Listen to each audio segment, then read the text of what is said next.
Sou a professora Cleane e vou lecionar a disciplina de Geografia para o 7º ano do Colégio Emaús. Pessoal, nesta aula eu vou fazer a correção das atividades em relação à estrutura fundiária do Brasil.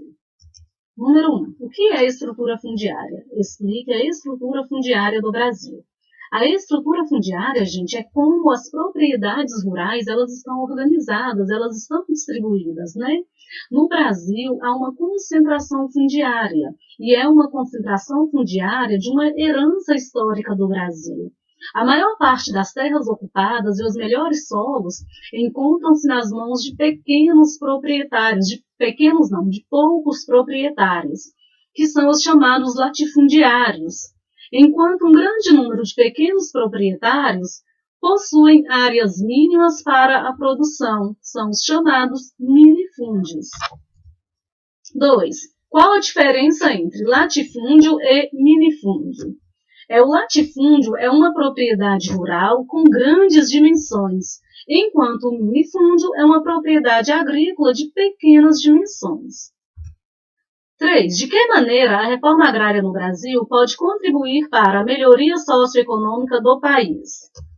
A reorganização da estrutura fundiária no Brasil vai garantir um melhor aproveitamento social do solo, permitindo às famílias carentes a prática da agricultura como fonte de renda e de subsistência. Quando há essa distribuição de terras, quando há o assentamento de famílias em terras que estão ociosas, garante a essas famílias meio de subsistência, reduzindo, de certa forma, gente, não somente a desigualdade social, mas garantindo a essas famílias recursos de onde vão retirar a sua fonte de renda mensal. Número 4. Faça uma comparação entre a estrutura fundiária do Brasil e dos Estados Unidos. No Brasil, há uma concentração fundiária, e isso, gente, vem desde o início da colonização do Brasil, quando o território ele foi dividido em capitanias hereditárias. Cada capitania hereditária era administrada por um capitão donatário, e parte dessas terras poderiam ser repassadas a outras pessoas através das sés-marias. E em 1850, quando foi instaurada a Lei de Terras, ela permitia o acesso a propriedades apenas a partir da compra. Então, nem todos tinham condições. Então, a divisão em capitanias hereditárias e a Lei de Terras intensificou essa concentração fundiária. Nos Estados Unidos, apesar da medição, né, dessas propriedades ser realizada de forma diferente, existe uma concentração fundiária menor, uma concentração de terras menor. No século XIX, o governo incentivava os imigrantes que saíam da Europa a se tornarem pequenos proprietários de terras e a cultivar nessas terras. A desenvolver a agricultura familiar, diferente do que aconteceu no Brasil. Número 5. De que maneira podemos associar a concentração fundiária no Brasil à Lei de Terras de 1850? A Lei de Terras permitia o acesso às terras apenas para aqueles que pudessem pagar pelo terreno. Neste período, nem os imigrantes, nem os negros tinham condições de realizar a compra, garantindo dessa forma aos fazendeiros, aos grandes proprietários, a aquisição de mais propriedades, contribuindo assim para a concentração fundiária, para que poucas pessoas pudessem ter grandes propriedades. E na grande maioria dos casos, pessoal, há uma luta muito intensa pela efetiva reforma agrária no Brasil, porque muitas dessas propriedades estão ociosas. Muitos proprietários estão aguardando a valorização desses imóveis, né? É a chamada especulação imobiliária. O imóvel ele fica parado ocioso, aguardando a sua valorização. O que é a reforma agrária? Consiste na reorganização das propriedades do meio rural, visando a distribuição mais igualitária da terra, Trata-se de uma mudança na estrutura fundiária do país. Quando fala essa distribuição mais igualitária, pessoal, não quer dizer, tem uma terra ociosa ali, eu vou pegar ela e distribuir e vou fazer assentamentos. Não é dessa maneira. O responsável por fazer essa reorganização, por fazer o assentamento de famílias nessas terras, é o Estado, é o governo federal que tem essa responsabilidade. Então, estes proprietários, eles vão ser indenizados, né? Eles vão receber uma quantia por essas propriedades. Número 7. Caracteriza a produção agrícola brasileira. A produção agrícola, ela se agrupa em duas categorias. O cultivo tradicional, que é aquele destinado a abastecer as famílias, a produzir alimentos para a população, e o cultivo mais valorizado, geralmente voltado para o agronegócio. São as principais commodities do campo, né? São aqueles produtos mais valorizados, que têm um valor econômico mais alto, produzidos para exportação ou para a indústria. Essas commodities, elas estão associadas, pessoal, ao agronegócio. 8. Produza um pequeno parágrafo sobre a produção de café no Brasil, desde a sua introdução no país em 1727 até atualmente, citando os estados de produção. Bom, foi introduzido inicialmente na Amazônia, em 1727, porém o café não se adaptou muito bem ao clima, ao solo, e foi transplantado na região sudeste, na Baixada Fluminense e no Vale do Paraíba. Quando essa região do Vale do Paraíba já estava toda produzida sem espaço, a produção de café se estendeu para o interior do estado de São Paulo, para estados do Sul, em especial o estado do Paraná, e para o estado de Minas Gerais, para o estado do Espírito Santo também. Durante o século XIX, o café ele foi a principal atividade econômica do Brasil. O café, inclusive, ele foi importante para o processo de industrialização do país. Atualmente, o Brasil ele ainda é o maior produtor mundial de café, com destaque para os estados de Minas Gerais e Espírito Santo. Bom, finalizamos a nossa correção. Nós vamos continuar com o conteúdo, gente, a partir do livro de vocês. Nós vamos continuar estudando sobre os principais produtos agrícolas brasileiros. Quais são esses principais produtos agrícolas brasileiros? São aqueles produtos que possuem maior valor comercial para a exportação também, e que são extremamente importantes para a economia brasileira. Vamos iniciar falando sobre a soja. A soja, gente, é um produto originário da China. O cultivo da soja ele se expandiu muito a partir de 1970, quando, a partir de estudos realizados pela Embrapa, conseguiram fazer a correção da acidez de solos do Cerrado brasileiro, da região central, permitindo, assim, o desenvolvimento da soja. A soja é um alimento básico para gado, para os suínos, para as aves, e é fonte de matéria-prima para a indústria também. A gente tem que lembrar que o cultivo da soja, ele também se expandiu pelo desmatamento de grandes áreas, prejudicando dessa maneira a biodiversidade. E também em áreas que previamente já estavam desmatadas, né?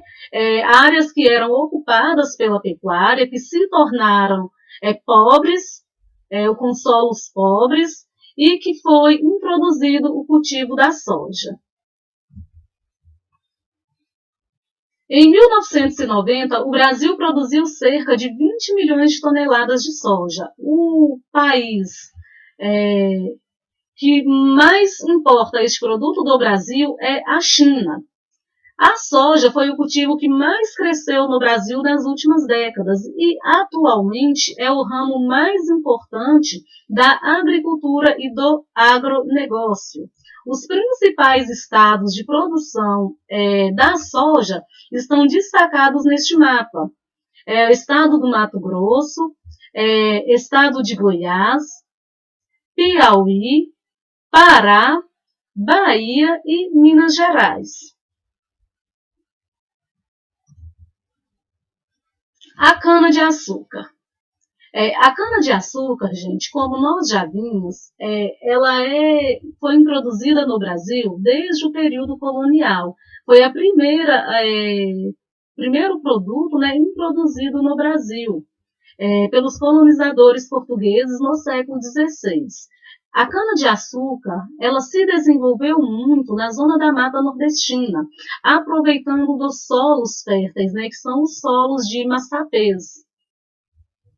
Posteriormente, houve a expansão dessa produção em outras regiões do Brasil.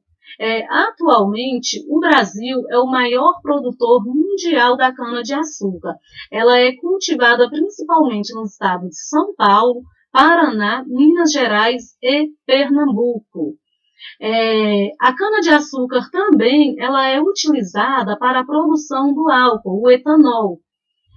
O desenvolvimento do etanol para ser utilizado como combustível, ele teve início lá na década de 1920. Porém, o seu grande impulso aconteceu em 1970. Em 1975, foi criado o Programa Nacional do Álcool, chamado Pró-Álcool.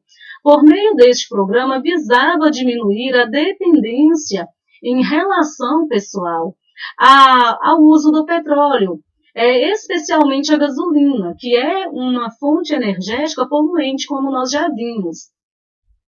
Portanto, houve o incentivo à produção da cana-de-açúcar. O programa Pró-Álcool ele foi encerrado em meados da década de 1990. A cana-de-açúcar é uma monocultura que provoca grandes impactos ambientais e sociais negativos. Esses impactos sociais, gente, eles são originados na estrutura de trabalho das pessoas que atuam na lavoura da cana. Por quê?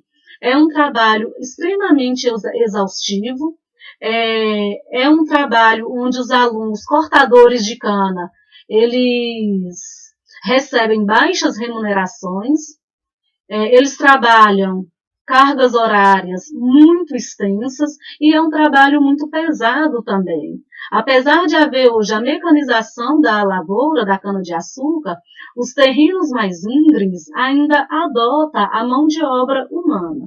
Um outro fator também para esse impacto ambiental negativo é a produção da monocultura. A monocultura é apenas um cultivo, apenas o cultivo de um produto, que vai utilizar fertilizantes, que vai utilizar herbicidas, e esses produtos acabam contaminando o solo, o que pode acabar contaminando recursos hídricos. Um outro fator também, gente, é a queima da palha da cana-de-açúcar. Essa queima pode acabar mandando fuligem para a atmosfera. Neste gráfico aqui, nós temos a área colhida e produção de cana-de-açúcar de 2005 a 2015. Observem que a área colhida, a área de produção, o quanto ela expandiu de 2005 no prazo de 10 anos, de 2005 para 2015. E claro que esses impactos, eles não podem não ser sentidos de imediato. São impactos que podem ser sentidos a médio e a longo prazo. A produção do arroz. O arroz ele é originário da Ásia, é um produto básico na alimentação brasileira. Os maiores produtores do arroz no Brasil são o Rio Grande do Sul, que é o maior produtor nacional, seguido por Mato Grosso, Minas Gerais, Maranhão e Santa Catarina. O Brasil, gente, é o maior produtor de arroz fora da Ásia. Os maiores produtores, eles estão localizados na Ásia. O trigo. O trigo é um produto também originário da Ásia. Ele é um produto essencial na alimentação brasileira e mundial. O Brasil ele não é autossuficiente na produção de trigo. O que quer dizer isso? Não produz todo o trigo que consome. porque o Brasil produz cerca de 5,5 milhões de toneladas de trigo. Só que o consumo, gente, gira em torno de 11 milhões de toneladas. Então, o Brasil, ele importa metade do seu consumo de países como Argentina, Estados Unidos e Canadá. Nos anos de 1950, começou a incentivar o cultivo do trigo, pois o país estava importando demais. Dos produtores de trigo no Brasil, tem destaque o Paraná, o Rio Grande do Sul, seguidos por São Paulo, Minas Gerais, Santa Catarina e Goiás. O algodão. A cotonicultura, assim como ela é chamada, pessoal, é uma atividade agrícola brasileira muito tradicional. No século XIX, houve primeiro um grande ciclo de crescimento dessa produção, quando o Brasil fornecia essa matéria-prima para indústrias inglesas. Lembrem-se, foi na Inglaterra onde houve os primeiros processos industriais. No início do século XX, com a industrialização, houve o aumento dessa produção para abastecimento do mercado interno. Então, essa produção ela destina basicamente à exportação e às indústrias têxteis. Também, gente, o algodão ele é utilizado na indústria alimentícia. Os estados mais produtores são Mato Grosso, Bahia, Goiás, Mato Grosso do Sul, Minas Gerais e Maranhão. O feijão. O feijão ele é um produto extremamente importante na alimentação nacional. O Brasil, para vocês terem ideia, ele não é somente o maior consumidor mundial, é também o maior produtor do mundo. O feijão ele é produzido nos estados de Paraná, Minas Gerais, Bahia, Santa Catarina, Goiás, São Paulo e Ceará. Apesar da importância do feijão, ele não é um produto muito valorizado, tá bem, gente? O cacau. O cacau ele é originário das florestas tropicais da América Central e do Norte e da América do Sul. O cacau já era uma cultura que já era desenvolvida pelos povos pré-colombianos. Então, já existia a produção de cacau antes mesmo da chegada dos europeus aqui no continente americano. Inicialmente, ele começou a ser desenvolvido na Amazônia, mas encontrou o terreno muito fértil, né, muito propício ao seu cultivo na Bahia, graças ao sombreado, né, que ele encontrou nessa região. Sombreado é só a sombra das árvores, tá, gente? O fumo. O tabaco é produzido no Brasil, destinado basicamente às exportações. Os maiores produtores são Rio Grande do Sul, Santa Catarina e Paraná. A produção da uva. A uva, gente, ela está vinculada à produção dessa fruta, né, à produção de vinho. Então, o que a gente precisa entender? Se a safra de uva estiver ruim, vai impactar na produção de vinho também. A vinicultura na região sul, ela tem forte influência italiana, da colonização italiana, especialmente na região da Serra Gaúcha. Os estados mais produtores são Rio Grande do Sul, seguido por Pernambuco e São Paulo. O milho e a mandioca. O Brasil é o terceiro maior produtor mundial de milho, atrás dos Estados Unidos e da China. A mandioca, também conhecida como mandioca mansa, aipim ou macaxeira, é muito presente na alimentação dos brasileiros. Atualmente, o Brasil é o segundo maior produtor mundial de mandioca, atrás apenas da Nigéria, tá? No Brasil, a produção ela está concentrada nos estados de Mato Grosso, Paraná, Mato Grosso do Sul e Goiás.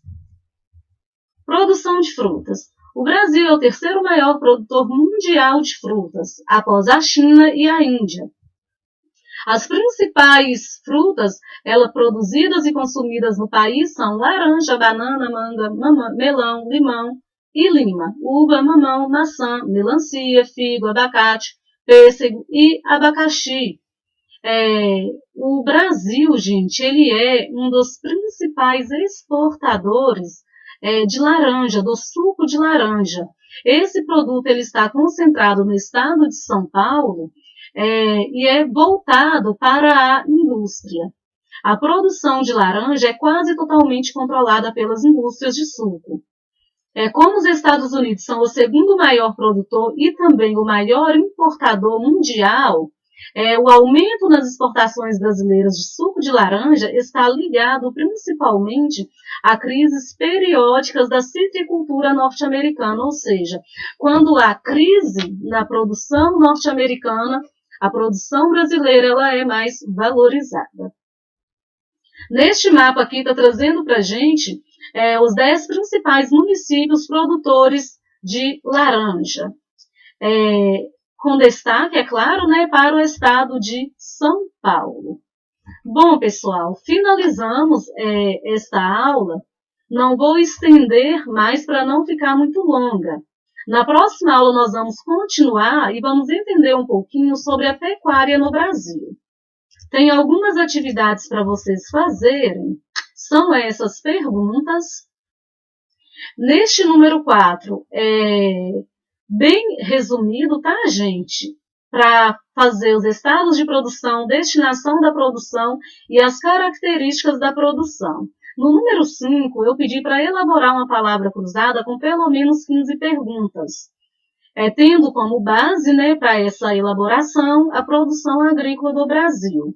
Precisa enviar uma foto dessa palavra cruzada com as perguntas.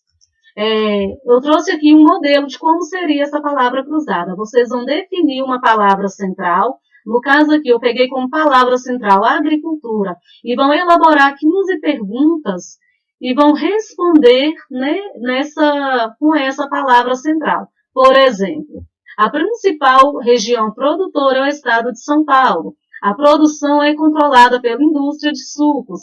Qual que é o produto? É a laranja. Vocês podem colocar agricultura no Brasil, desenvolvimento agrícola. São exemplos de palavra central para vocês.